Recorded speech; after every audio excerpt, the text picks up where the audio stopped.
we're going to show some different approaches to testing performance. Welcome to the video running unit tests of each application as standalones. Now we're going to talk about how in the beginning, when we first created our chat application, we ran it kind of like this here. And right now we're going to go back in here and make sure that our chat application works as it did before. And it looks something like this here. I'm going to go ahead and start it back up. And we should be able to jump right in here. Just go to localhost 3050. And as you can see, it's working here. We want to kind of test it side by side with another. Close out some of this other stuff I have going on here. And we'll just bring up localhost 3050. And basically, we were just testing to make sure it ran in and of itself.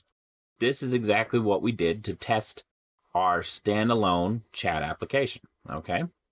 And then also, if we go on over here to localhost 4000, must have taken that offline. Let's make sure we have localhost 4000 up and running.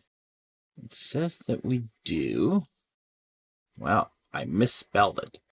Localhost. All right, we'll go ahead and bring that up full screen.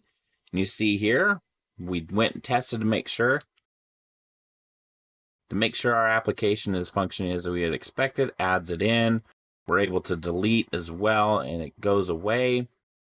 And it's requerying the database to just see what else is going on. We could do testing 1, 2, 3. And we see that it's working as we would expect it to. And then the one other thing, if we go to localhost 3000, we'll see it say hello world. And that's what we would expect from this one. This is our API. And we could add more information and create this into a nice little page that talks about the API and how it works. That would be an option. But there you go.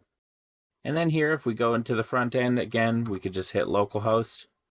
Should pull it right up here. We could go to localhost chat. And you see that we typed in hello here. We could also go and make sure that that comes across here. Kind of pull this over here to the left. Just test it. And you can see that they're all listening on the same server. So the localhost 3050 is also working at localhost chat, which is our Apache talking to our backend server.